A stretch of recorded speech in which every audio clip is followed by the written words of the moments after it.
who I am so you get a little bit of context. So I'm a Canuck based here, and this is actually a real map I got behind me. So just for folks' reference, Seattle's there, Vancouver's there. You drive 9 hours up the Fraser River is where I'm based. I'm actually closer to Alaska than I am to the southern states. So I moved here in 1994 to do a Master's of Environmental Science in Limnology, and I studied a lake that went through a big fish kill.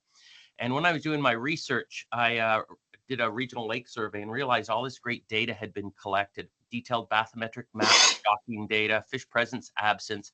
And I realized that if you like fishing, this is a gold mine. So after graduating, I started publishing free fishing maps. And that's really what the Angler's Atlas is all about, just giving free fishing maps to anglers. And then we'd sell advertising. We used to do these things called magazines as well. And that's how we sort of generated the business. And to the point where we get about 1 million anglers visiting our website each year looking for free maps. Now, granted, it was mostly Canada at the start. And it was about 2016, I started realizing they're also sharing a lot of data back, detailed. Well, I mean, everyone likes sharing those hero shots, but they'd also share other detailed information about species presence and absence. And so I presented some of these crowdsourcing findings at the World Recreational Fisheries Congress in 2017. Actually, that's when I met Christian in Victoria. And it was really at that meeting that the need for citizen science, angler-driven data became painfully apparent to me, just the huge data gaps that were out there.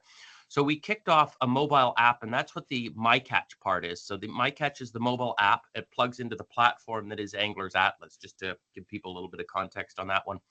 And we started out with a log reporting tool, really simple. And because we get about 1 million anglers a year, we were able to get some pretty good data and published first paper in the Canadian Journal of Fisheries Aquatic Sciences showing that this data is good and is representative.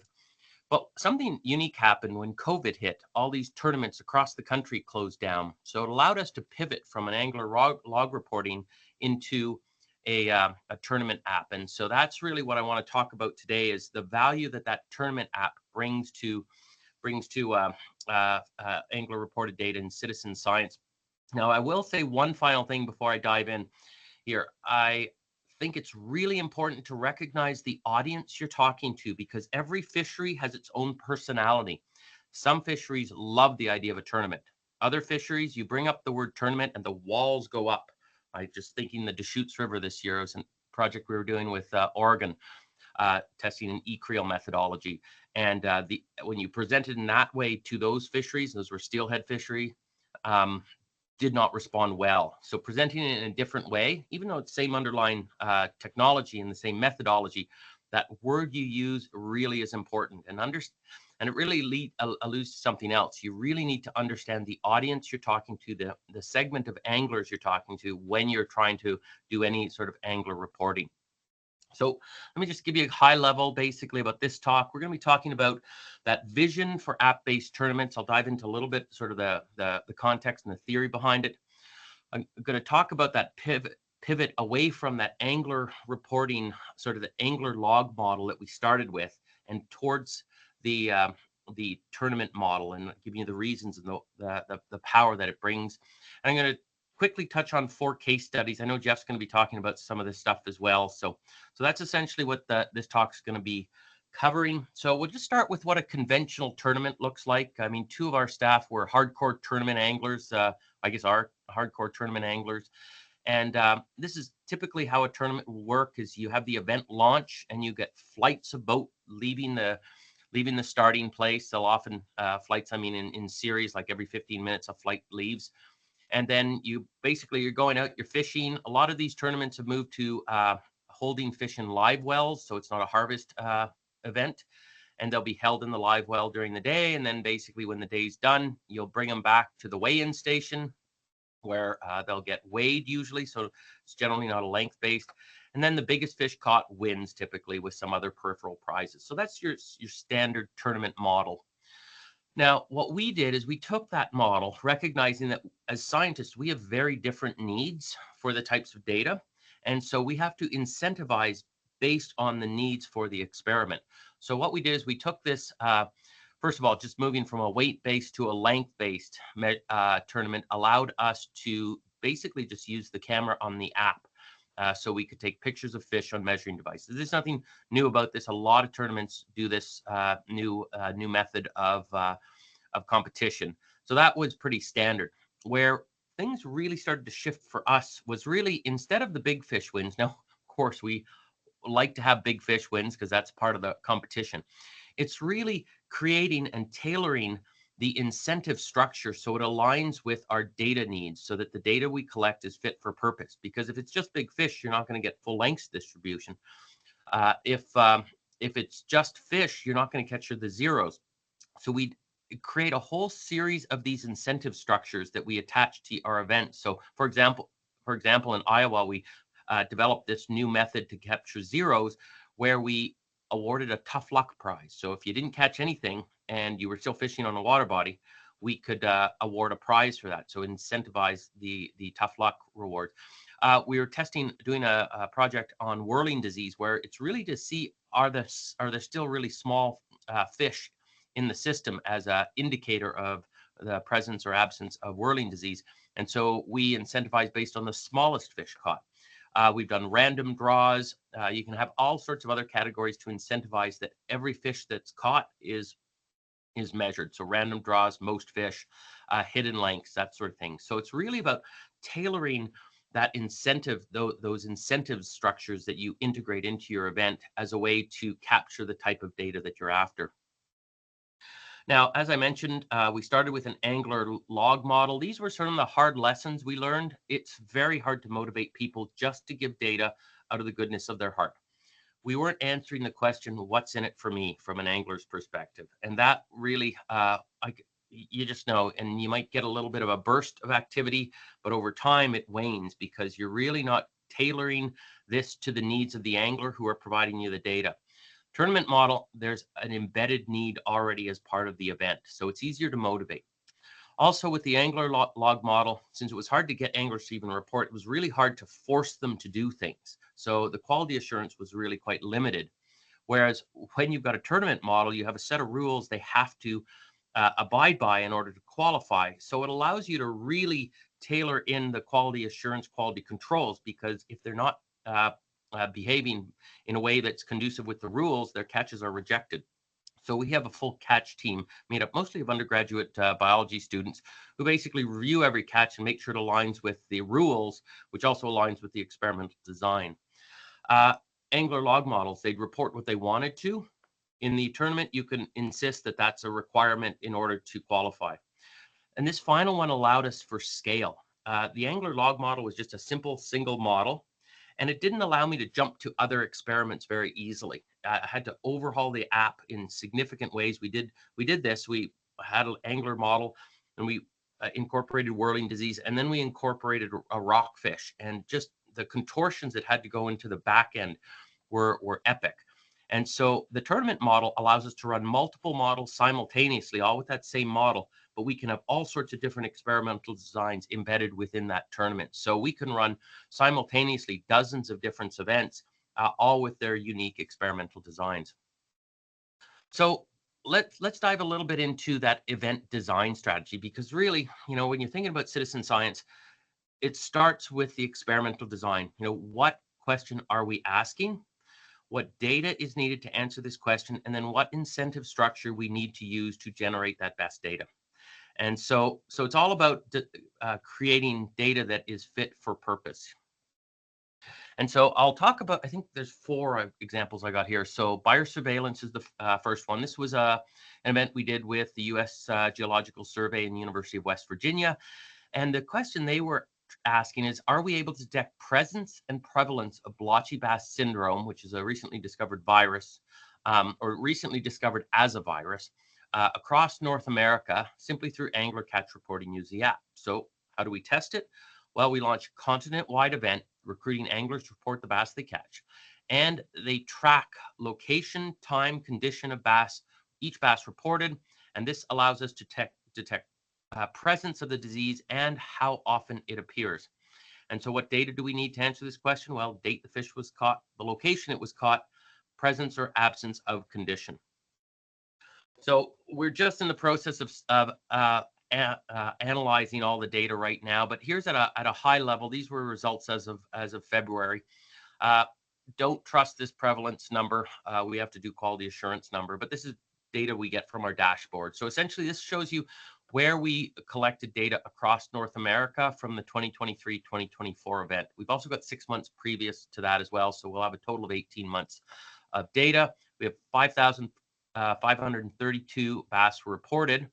341 were blotchy, but we're still in the analysis stage, so don't put too much stock into that. But you can see basically we're collecting data from Texas all the way to Northern Ontario. We had data from Halifax, Charlottetown, all the way out to the West Coast. These circles are just placed in the centroid of the province, and since BC is so weird, it looks like it's out of Prince Rupert. But anyways, that's why that one's a little bit odd. We'll dive into a little bit here of just Pennsylvania, what Pennsylvania looked like. We had 440 bass reported, 31 blotchy bass observed, a 7% prevalence rate. But as mentioned, don't trust those numbers. We're still in the analysis stage, and we're actually dividing it into two categories because it's just a photo. There's what we're calling the mortgage bet. Like, would we bet our mortgage that that's blotchy, or is there a chance it's not blotchy? It just has some of the symptoms of blotchy. And because we didn't swab it, we can't give you a confirmed DNA analysis on it. So that's how we're going to be splitting up the data. Hopefully we can get a paper out of this by the end of this or end of next year. Number 2, walleye management. Jeff's will be talking about this, so I'll go through this pretty quickly. What's the question we're asking? Can we generate new and reliable data about Iowa's walleye fisheries in support of its walleye management plan? Is this angler data comparable to quality of that of conventional methods? How do we test this? Well, we'll apply a benchmarking strategy that compares length distributions from the event to ongoing DNR sampling methods, with creel surveys being the priority. And we'll use a Kolmogorov-Smirnov test to determine if the event distributions are similar or different from other methods. Now, what data is needed to answer this question? Well, we need the date fish was caught, the location it was caught, the length, the fish catch rate, fish per hour, 0 catches, angler trips, distance traveled. Oh, I realized that was actually from a previous one. That one's not necessarily relevant here. Iowa Walleye Challenge. So these are 2 years ago. So we've now got 3 years of data, but as a first year, we had 41 water bodies reporting, 70 anglers reporting, 551 trips, 96 zeros, 2,074 fish, 1,795 hours, and an average catch rate of 1.43 fish. So what you're seeing here is, again, the dashboard view, where you can see at a glance the number of water bodies, anglers, trips, zeros, total fish, hours, and catch rate. A really sort of core set of standard metrics that are important from a fisheries management perspective. And you can see what the spread looks like across Iowa. Now, here's an example of the water body level data. This is Big Creek Lake. I think it's the most heavily fished lake, at least from our events that we've seen. In the first year, 21 anglers, 114 trips, 15 zeros, 510 fish caught, 465 hours, and a catch rate of 1.1. And when you look at the size distribution, you can see that young age class just jumps right out at you, and that's the stocked fish from the previous year. And then there's the main population as well as your length distributions there. Now, they didn't all line up like this, but as Jeff has said in some of his previous presentations, since it's his presentation, he gets to choose the data. So I'm choosing this data. This was the best creel analysis data that we had. We had actually 3 in total. The first 2, the sample size of the creels were very small, and it was really tough to get anything meaningful. But in this one, we had a creel size. I mean, it's still not huge, an N of 59, and that's the orange. And then the my catch, we had an N of 99, and it was for Spirit Lake in Iowa. And as you can see, certainly the largest fish, 23 to 27 inches, looking similar. And then there was a bump in the 20 to 23 inch, and that lined up well. And then basically the main population, 13 to 17 inches, lined up pretty well. And so when you do a KS test, it passes, and that looked pretty good. So in this case, it looks good. Doesn't look good in all cases, but here's an example where it did look good. And as Jeff will probably talk a little bit more, as the Midwest Walleye Challenge. Here's an example of blotchy bass. Not blotchy bass.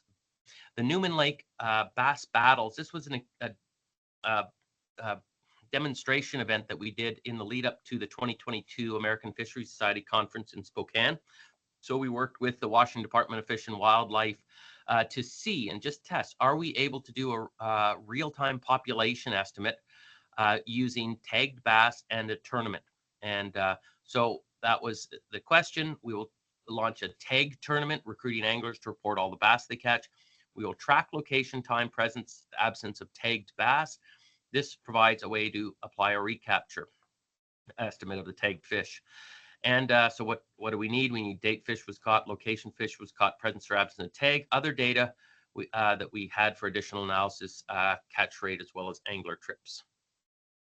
So this is when we build out an event, the most important part is recruiting anglers. So for the month, I think it was a month and a half before the event started, we did up a poster, we got some prizes, some cash incentives for it. And this is a sort of a standard poster for it, working with Department of Fish and Wildlife. They issued a press release. They did some social media on it. And it was really nobody knows us in Northwestern Washington. So it was really WDFW that was able to get the word out effectively and get people interested and engaged on this. We applied a $20 entry fee, and we had about $3,000 in prizes.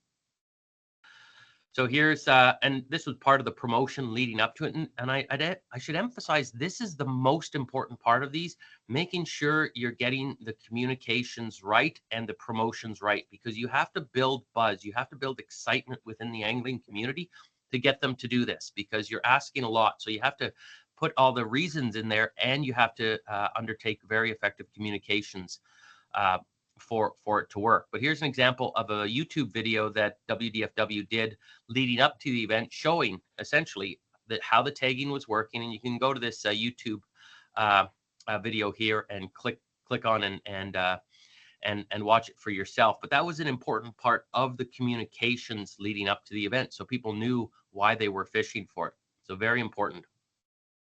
Essentially, a little bit about this water body. Or about this event. We had 60 anglers participate, 343 trips, 45 zero trips, 1,536 fish caught, 1,343 hours, and a catch rate of 1.14. And this ran for 19 days, so August 1st to the 19th.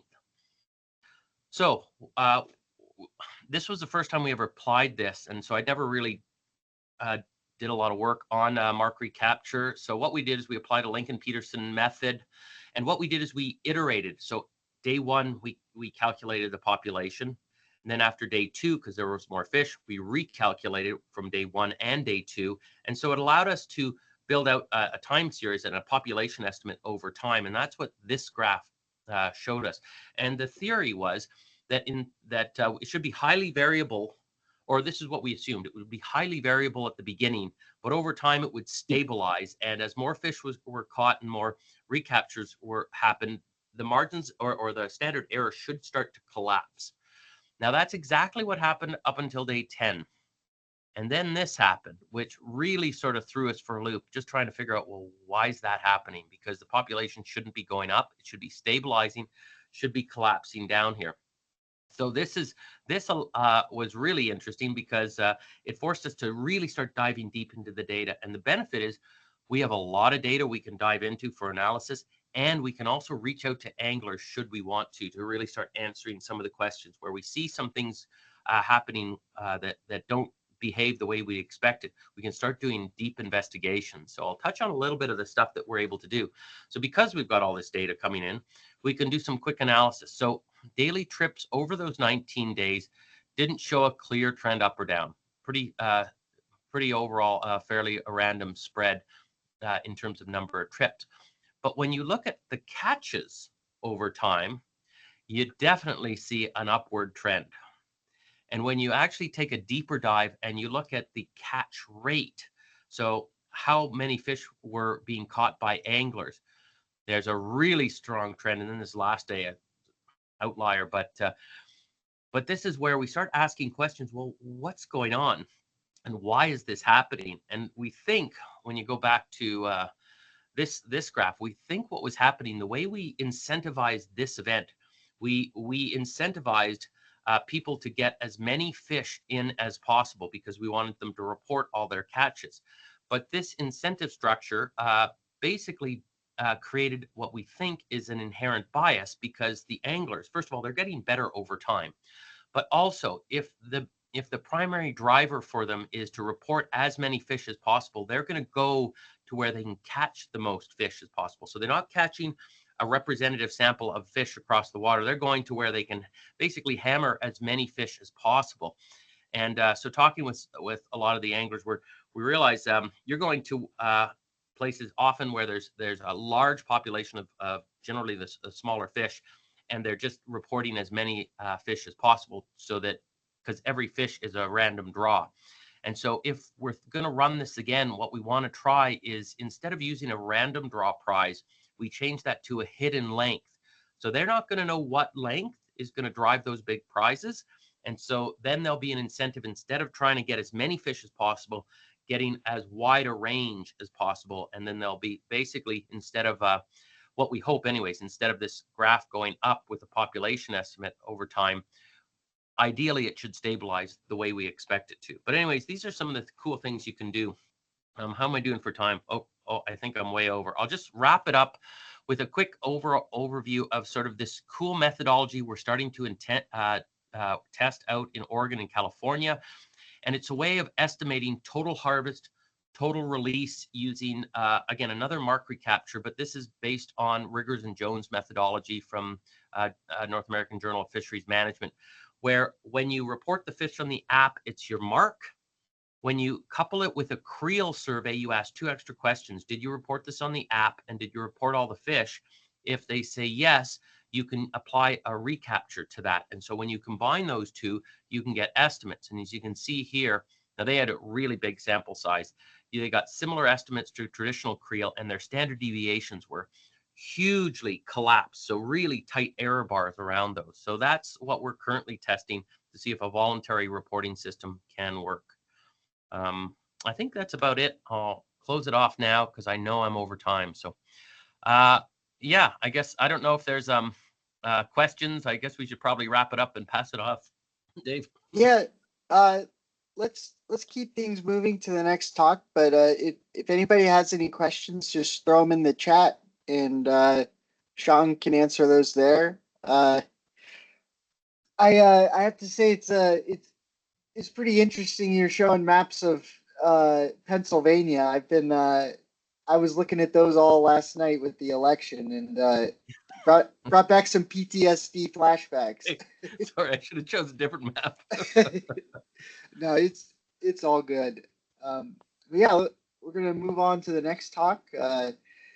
Jeff, you can go ahead and share your screen and take it away.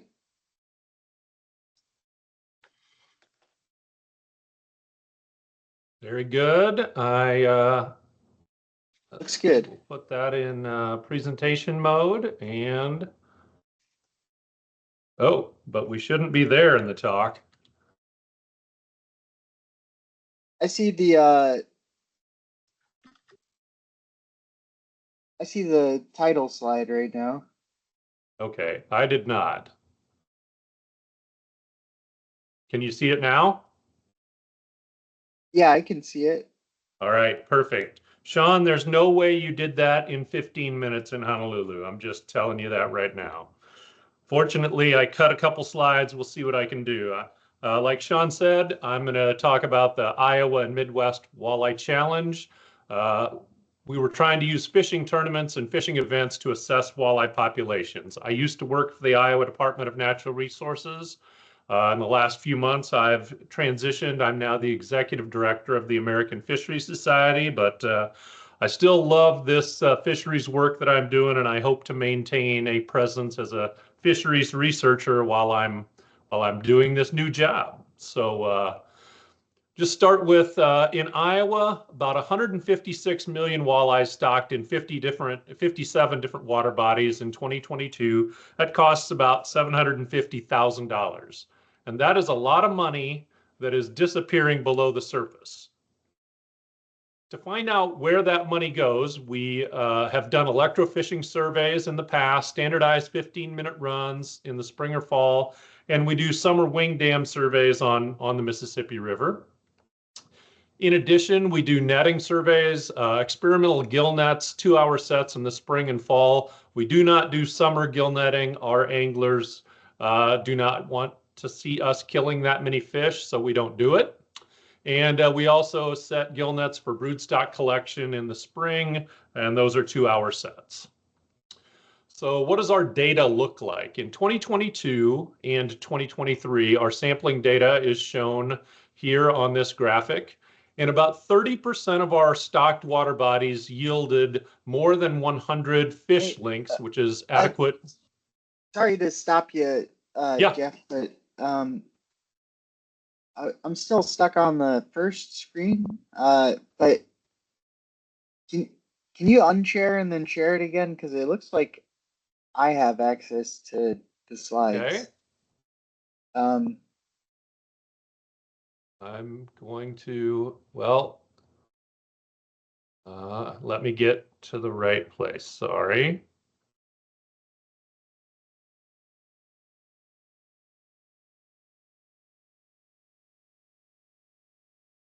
Let's see if, does that change it? That Okay. changed it. Let's get here. Sorry. No worries. Okay, so here's that sampling data. Sorry, we got all kinds of cool stuff that I was showing before, but here's the sampling data. This is our data from 2022 and 2023, and about 100 fish lengths needed for that accurate length frequency. So about 30% of our water bodies get sampled. We're going to zoom in on one here, Brushy Creek Lake, and here's what that length frequency looks like. You remember from Sean's talk that we had kind of a bump down below 10 inches for those stocked fish, and then the rest of the fish showing up out there all the way to 30 inches. But what that tells us, we got about 30% of our water bodies where we do have adequate data. What that means is the remaining 70% of our water bodies, we're stocking fish, but they're kind of going into a black box. 70 to 75% of our stock systems are never sampled, so much of that investment in money and fish is never assessed. And I don't think many of us like to do that with our stock market investments, you know, throw the money in and not know where it goes. And I'm kind of against that with our fish too. So how do we figure out more? How do we acquire more data? Well, one option might be to hire more staff, which if you work for a state agency, that is very unlikely to be a possible outcome. The other is to work with our anglers. So that's what we tried to do with this walleye challenge. So starting in 2022, we had this Iowa Walleye Challenge using many of the methodologies that Sean previously described. And like he said, a smartphone app where we were trying to get anglers to participate in this event, incentivize them with prizes, but get them to provide data for us. So how did it work out? Well, in our first year, we had 70 anglers with 41 different water bodies where they caught fish, and about 550 total trips. The map shows those number of trips. They were distributed across the state, but heavily on Big Creek Lake and Clear Lake. And we had around 2,000 fish caught, 2,074 fish caught in 1,800 hours of fishing. So a really high catch rate of 1.43 fish per hour. And you can also see that where the effort was, that is also where our high catches were. About 500 or so fish each caught at Big Creek Lake and Clear Lake. And then over 100 fish caught at about 4 more water bodies across the state, including part of the Mississippi River, Rathman Lake, Brushy Creek Lake, which I illustrated previously, and Spirit Lake. So, and one of the great things that we did is we were able to compare our fall electrofishing data from 2021 with the 2022 tournament data from Big Creek. And this is where Sean stole my line. It's my data. I get to show what I want. And right here, it looks great. This does pass the Kolmogorov-Smirnov test, which is a mouthful. I like to call it the vodka test. And you can see here that they match up really well, and we would love it if they matched up this well everywhere, but they don't. So what did we learn? The fish story here is that the results were good, but not great. Sean also showed that Spirit Lake data from the creel. We don't feel like we had enough data at enough systems. And with only 41 anglers submitting data, we felt we needed more participation. So it was back to the measuring board or back to the drawing board. And we wanted to do a little bit more to see if we could do better in 2023. So we did some more planning. We started planning earlier in the year.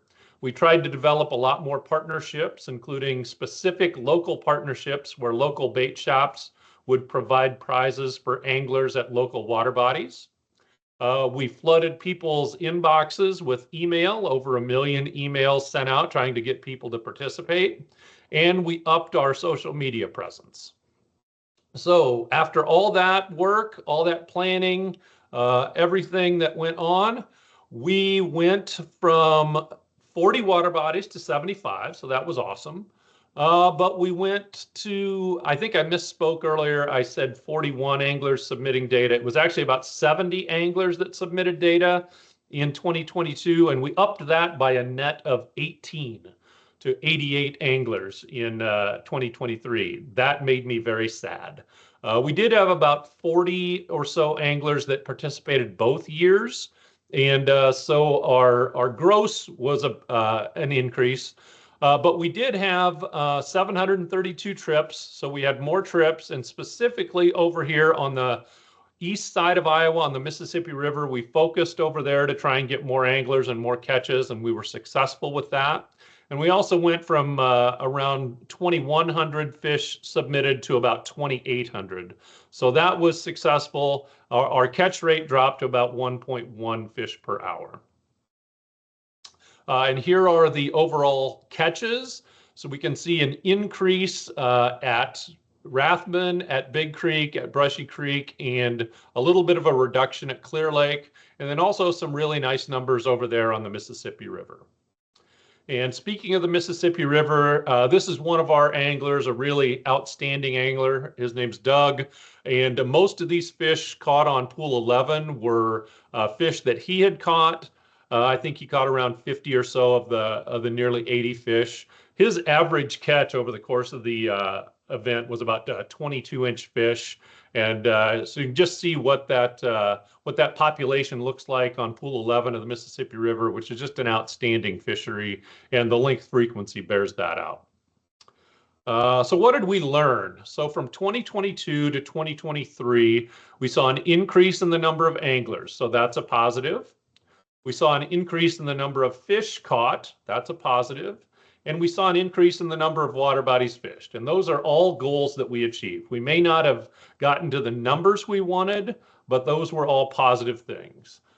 Felt like after 2023 that our prize structures caused trajectories. The most fish prize created challenges in 2023. I ended up being a referee between anglers who had little spats. So we changed that to the most water bodies fished in 2024.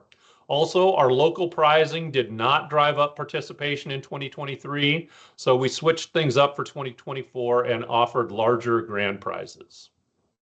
So heading into 2024, our email and social media campaigns really didn't work. So what I did is I went old school and I went out and talked to people in person, met with fishing clubs, walleye clubs, looked them in the eye and asked them, hey, will you be a part of this?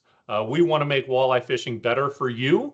And in order to do that, we need you to help us get some more data.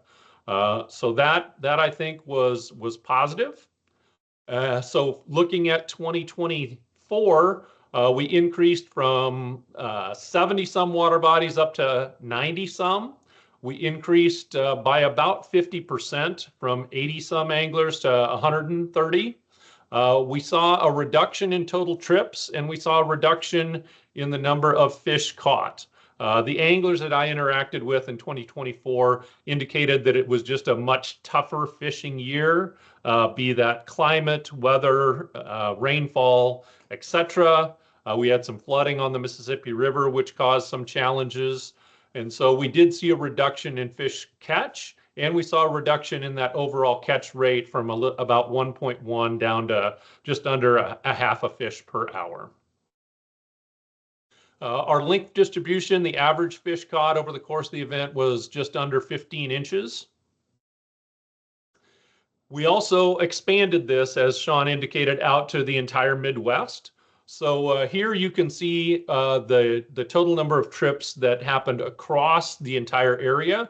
Over 3,100 trips, over 400 anglers reporting catches, over 900 anglers participating, over 500 water bodies, 3,800 fish caught, and a global catch rate of between 0.3 and 0.4 fish per hour. And you can also see a lot of catches. You know, we have that angler base in Iowa that going into the 4th year. So we did have a lot more participation there, but we had really good participation. Nebraska, Iowa, Illinois, Indiana, Michigan, and then Sean's angler base in Ontario. So a lot of good catches there. The peripheral states, not quite as much. Our length frequency from across that, a little bit larger fish in places other than Iowa, average of 16 fish per hour. And we can see here stats by water body, and I sorted this by the number of fish caught.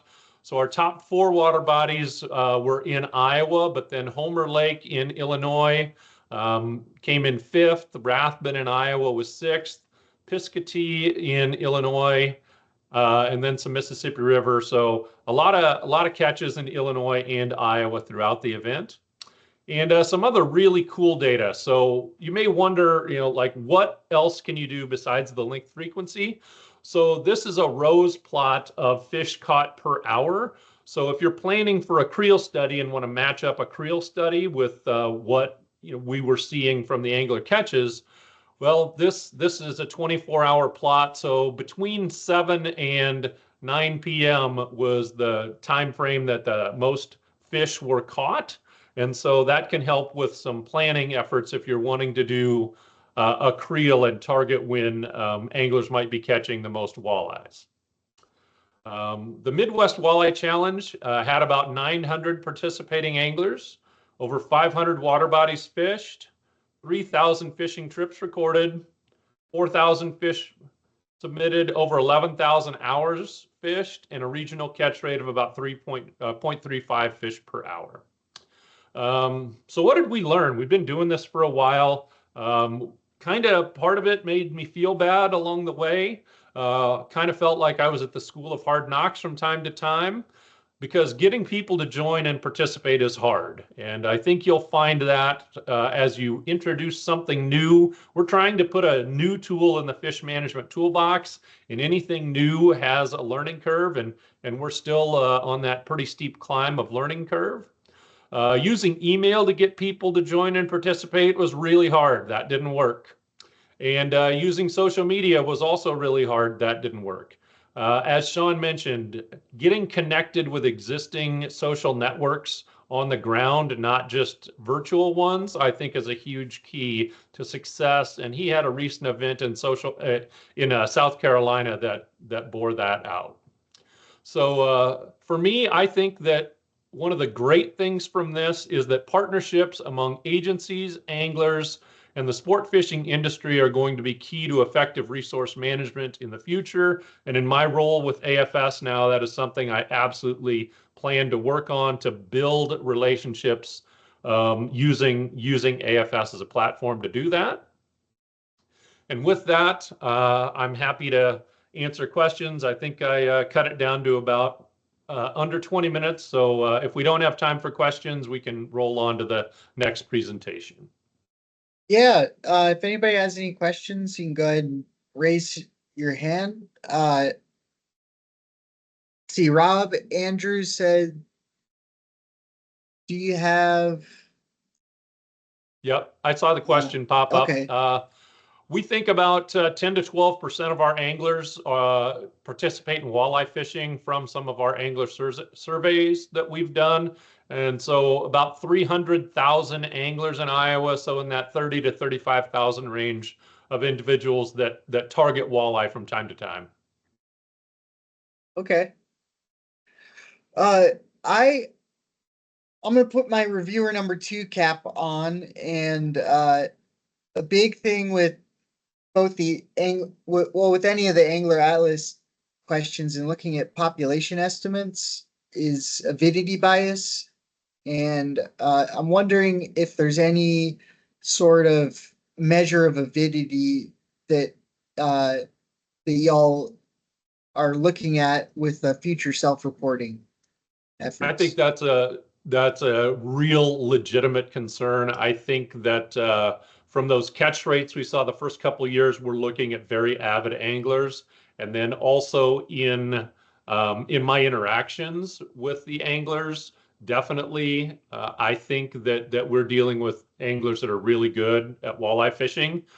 Having said that, I'm not if I feel like if the anglers are reporting all of their catches and not just the big catch, what we have seen, I'll just use some data. We had some anglers reporting 200 fish per water body. We had one angler that hit 200 fish by himself on Clear Lake and 200 fish by himself on Brushy Creek Lake. So I went in and I said, okay, what if we topped him off at 50 fish and we only look at the first 50 fish that he caught?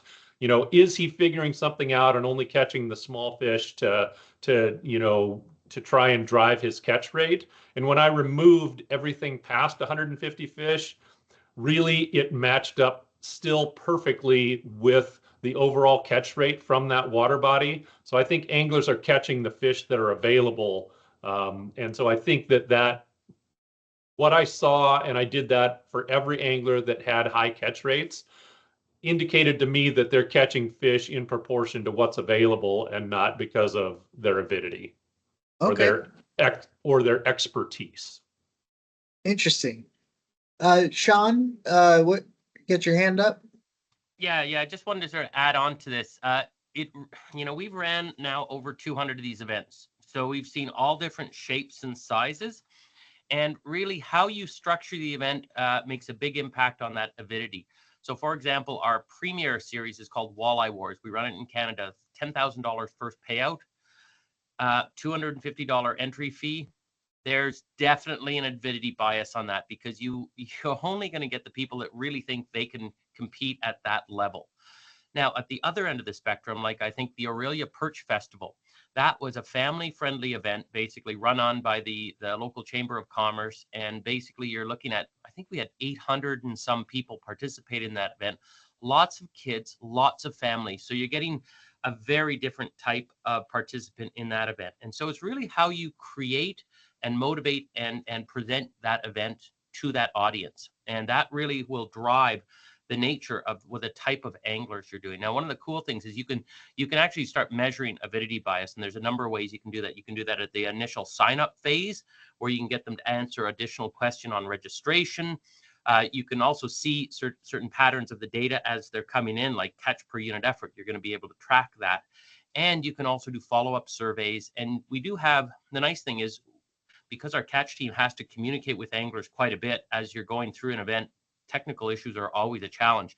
You've got contact information, so you can reach out and actually talk to them. So you can, after the fact, follow up and confirm what your suspicions are, what you think the nature of the bias is. But bias is something that we spend quite a bit of time looking at, and we're constantly looking at how we measure that bias, because we want to make sure we're accounting for it and being able to understand the nature of the bias. Like that event that we ran where we were seeing the increase in that population estimate, we know there's a bias there. So how do we understand it? Can we adjust for it?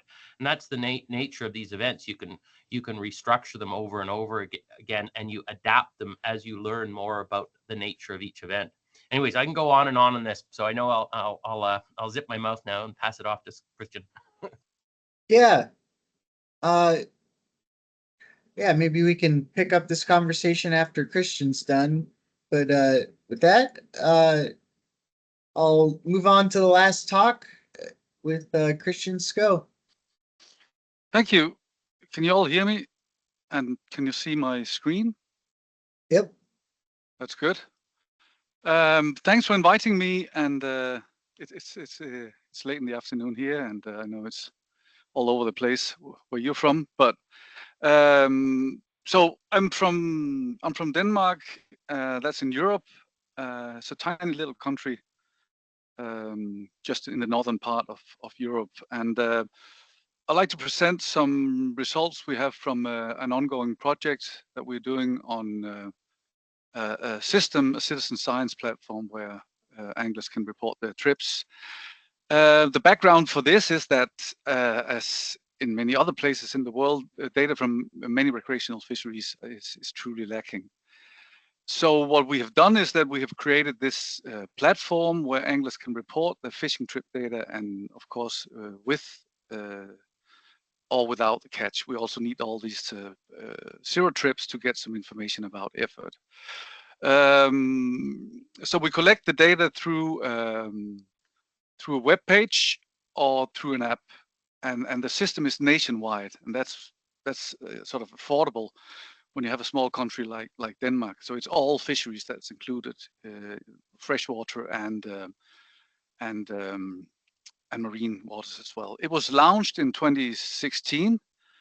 As we speak, around slightly more than 17,500 people have registered as participants, and they have reported around, sorry about that, oh, sorry. They reported about 90,000 fishing trips. And it's run by us researchers at DTU Aqua, so it's a sort of a research program, which I think is important. So this talk will be briefly about the challenges that we experience and all citizen science projects could experience, a little bit about opportunities, and then some conclusion about this project. So it's been going on since 2016. I just need to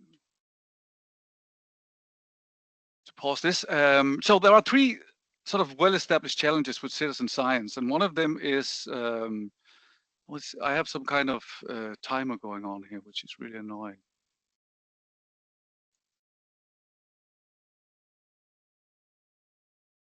Oh, I can't do that. Anyway, so it's recruitment, how the citizens attracted to the project, and then you have retention, how are they motivated to continue to participate once on board. And then you have the data quality. So how good are the collected data? In terms of recruitment, we've done a lot of different stuff. And I'm really happy with Jeff's talk about things that did work and did not work.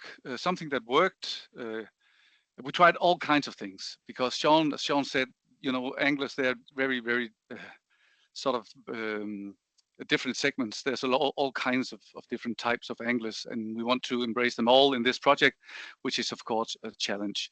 So we have newsletters, we have approached them on Facebook, we have done a lot of angling club meetings where I've been out and talking directly to anglers, trying to get them on board. In Denmark, it's mandatory to have a fishing license. You have to buy one to be able to fish, and on that homepage we also have some advertisement about the program trying to attract anglers.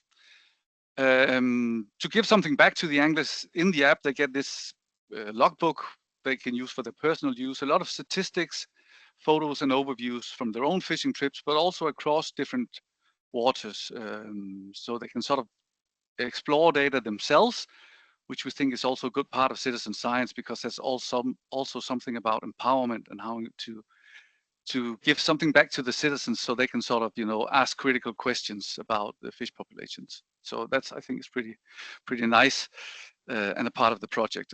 And finally, we also try to inform people in the app with giving easy access to information about fish biology, local regulations, and things like that.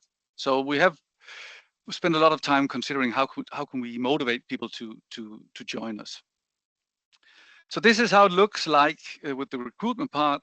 The number of participants since we started in 2016 up until the middle of last year. That's where the data is updated until. And about 5 to 10% of the Danish anglers have signed up. And I say 5 to 10% because we're not really sure how many anglers there are out there, but it's somewhere along these lines. So that's pretty good, we think. And you can also see that there are some increases in the participation, which we can identify to specific events. For instance, when we started on Facebook in 2017, you can see a steep increase in that as well. But there's only few who actually provide data, and that's what I will call the users. And that's, I'll just give a little bit more introduction to that as we move into retention. So as you remember, the numbers were pretty high, around the 16,000 participants. But if you look at the active users, it's much fewer. In the period from 2016 to 2020, 32 of the participants had contributed with at least one fishing trip. And that's what you can see here. That's the number of people participating with at least one fishing trip. The rest of the participants just downloaded the app and didn't give back any information from a fishing trip. And you can see that number has declined. And in 2022, there was only 5 to 7% of the participants that were active. So that is actually a little bit discouraging, but I think it's something also that Sean faced, that it's difficult to motivate people to actually to stay on board in these projects. If you look at the fishing trips, as you see here, they have also declined, but not to the same extent as the number of users, indicating that those who are actually staying there are actually avid anglers, as you talked about before. And I'll come back to that part in a little while. We see also that this varies between fisheries. So if you look at the orange line, that's the coastal fisheries, where you see a decrease in trips, whereas if you look at anglers fishing in streams, you actually see a slight increase, or at least not a decrease. So there are differences between fisheries, again indicating that anglers are very, very diverse, and you need to embrace that in your marketing and everything. So if we then move on to looking at the period of reporting, so for how long do people just stay and how long do they contribute with data, you can see here that, never mind the vertical line, by the way, but what you can see here is how many anglers or how many users have reported one trip. It's not zero, but one trip, and that's clearly the majority. So people come in and they just report one trip. But then there is a group who's really, really hanging in there. And these are the guys that we have been trying to look more into. And those anglers who continue to stay on board, have a strong retention, are younger. And also they are the ones who state that angling is an important hobby. So when people sign up, or anglers sign up for the platform, we ask them a lot of questions. One of them is they have to rate how important is angling as a hobby to them. And those who rate that really high, they stay on board for a while. So that links to recreational specialization, not completely, but it's one of these items that's included in this complex system where you estimate specialization, and it makes pretty sense. And that leads to the next topic, which is data quality. We spend a lot of effort in the project on data quality, trying to estimate how good quality do we get from this data that we collect. And we did a comparison where we went out and did a creel survey, and went out at the same time, had a campaign to make people use the app. And then we went out and interviewed the anglers at the creel survey and asked them if they were using the app or not. And we could see that these were the younger segment, and again, the more dedicated. And here we could actually do a proper recreational specialization analysis that indicated that the more specialized anglers were the ones who were actually contributing with data. However, despite this, we actually see that the data compare pretty well to traditional data collection methods, and that is creel surveys and recall surveys, at least when it comes to catch rates and harvest rates and effort. So that's encouraging, at least for these two species, northern pike and Salmotruta.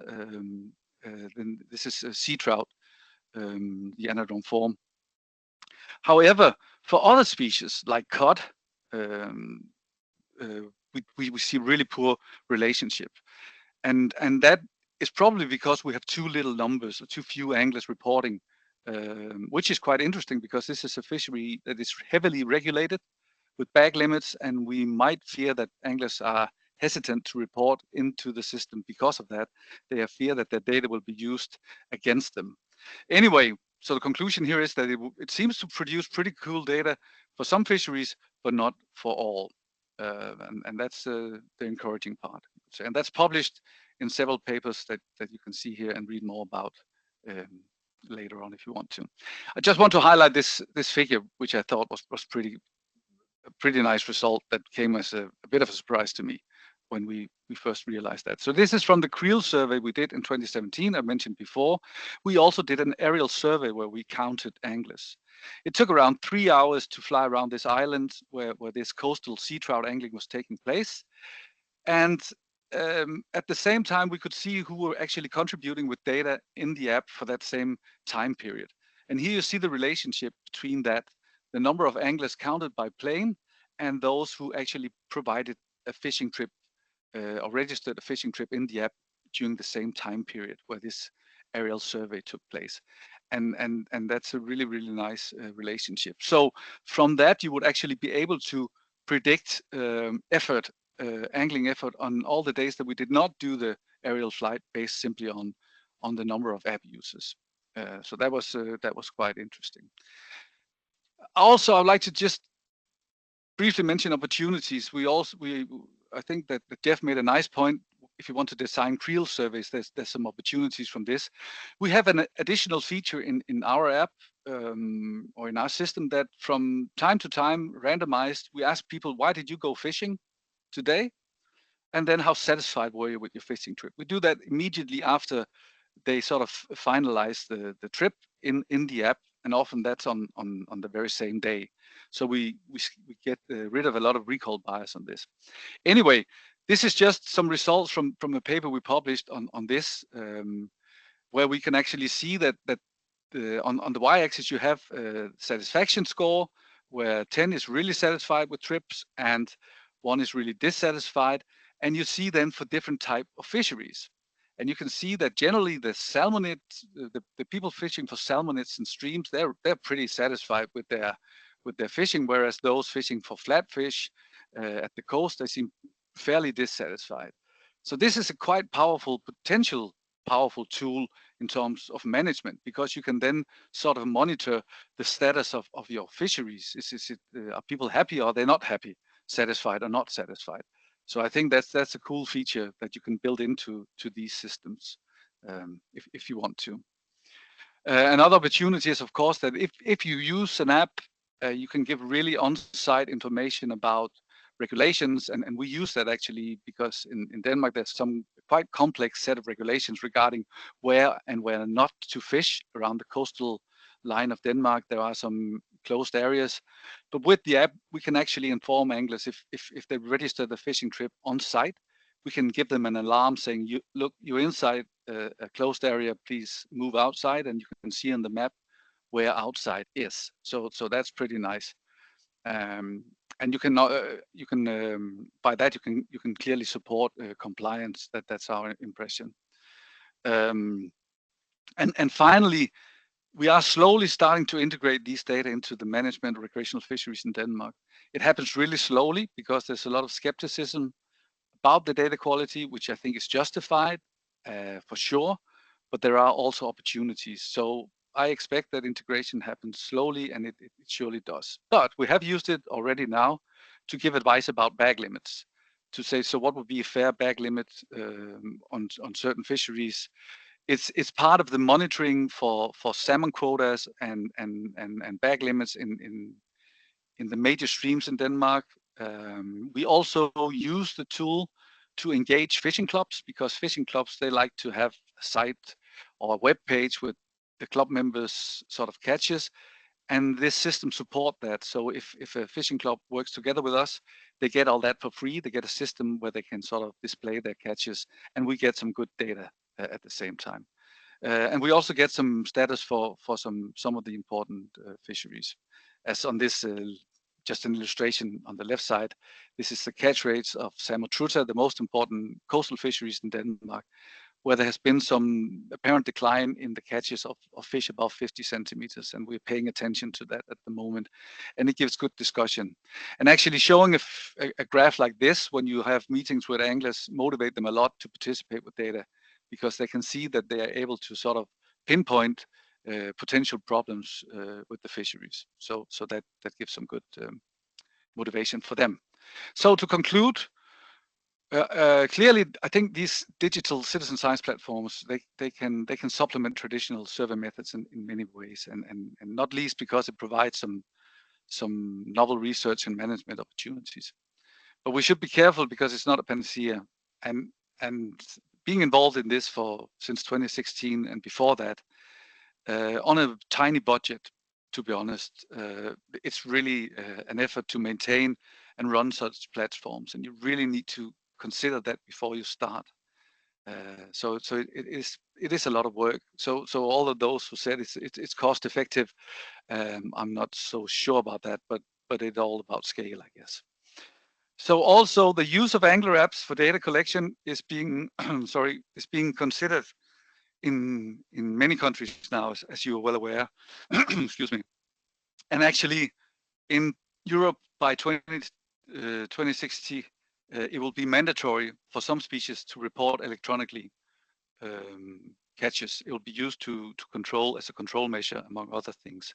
So it's something that is it's here to stay, and we just need to get the best out of it, and take all the opportunities we can get from this. So it's an interesting development. So with that, I'd like to thank you all for staying on board with this, and I would like to thank Casper, a postdoc of mine, who's done a lot of the work, and Paul Venturelli also, who have been working with closely for many years on this, and it's always a pleasure. So with that, thank you very much, and if you have any questions, please send me an email or reach out. I'm happy to discuss at any time. Thank you.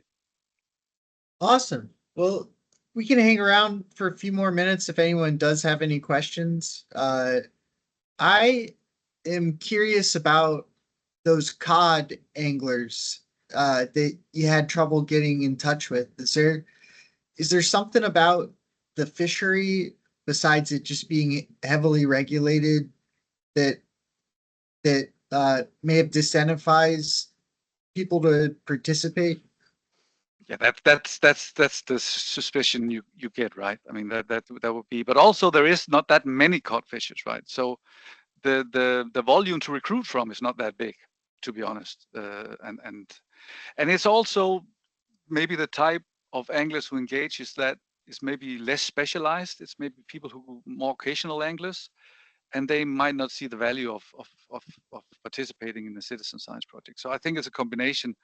But of course, there is a concern, and there should be a concern. How do we explain to the participants, the citizen scientists, the anglers, that it's good and all that we want is sustainable fisheries, right? So if there are regulations, it's simply to maintain sustainability for the future generations. So it's not to penalize people, but it is to have a sustainable fisheries. But of course, that's the tricky part, I would say. But good question. Yeah. Awesome. Well, we'll go ahead and close. Yeah, really appreciate everybody coming out and attending this webinar. And thanks to Christian, Jeff, and Sean for giving some great talks. And yeah, I'll hopefully connect with most of y'all in the next webinar. And yeah, thanks for a great meeting. Take care, everyone.